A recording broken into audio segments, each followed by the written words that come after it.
بعض حضرات نماز میں اپنے پیر کو دوسرے کے پیر سے بڑی شدت کے ساتھ ملاتے ہیں۔ نماز میں پیر کو پیر سے، کندھے کو کندھے سے ملانے کی کیا صورت ہوگی؟ جو لوگ بھی ایسا کرتے ہیں ان کے پیروں کے لیے یہ چاہیے کہ دوسرے لوگ اپنے پیر میں کچھ کانٹے لگا لیں تاکہ جب چبھے تو بھاگے جیت کے۔ بلا وجہ کی حرکت کرتے ہیں۔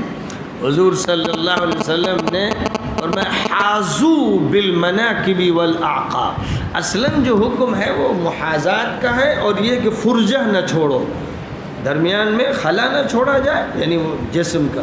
اور جب ظاہر ہے کہ آپ کاندھے سے کاندھا ملائیں گے، قریب کھڑے ہوں گے، یعنی ایسا قرب اختیار کریں گے جس میں فرجہ نہ ہو، تو پھر آپ کا پیر دوسرے کے پیر سے نہیں مل سکے گا۔ جو لوگ پیر ملاتے ہیں ان کے کاندھے پھیل جاتے ہیں، خلا ہو جاتا ہے بیچ میں بھی، کہ وہاں سے بکری کیا بھینس گزر سکتی، اتنی لمبی ٹانگیں پھیلاتے ہیں بیوقوف اور احمق لوگ، اور اس کے بعد دوسرے کی ٹانگ میں گھسوڑتے ہیں، اور کاندھے ان کے فصل کے ساتھ ہو جاتے ہیں۔ اوپر سے گھسے گا شیطان، نیچے سے شیطان گزریں گے، بس ایڑی سے ایڑی گھسوڑے رہتے ہیں، سمجھتے ہیں ہو گیا اتفاق۔ یہ ایک آدھ روایت میں آیا کہ صحابہ ایسا کر لیتے۔ صحابہ اگر کوئی عمل کر بھی لیتے تھے اپنے جذبے سے، اپنے شوق سے، صف بندی کے جذبے سے، تو وہ جہاد کے میدان میں بھی صف لگاتے تھے اور یہاں پر بھی صفوں کا اہتمام کرتے تھے۔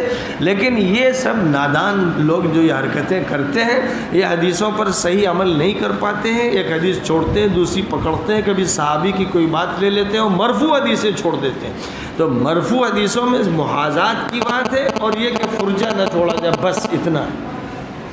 اس سے زیادہ جو باتیں ہیں جب ان پر عمل ہوتا ہے، یعنی جب آپ پیر سے پیر ملائیں گے تو آپ کی ران سے ران بھی نہیں مل پائے گی، اور آپ کا کاندھا کاندھے سے نہیں مل پائے گا، اس میں خلا ہو جائے گا اچھا خاصا۔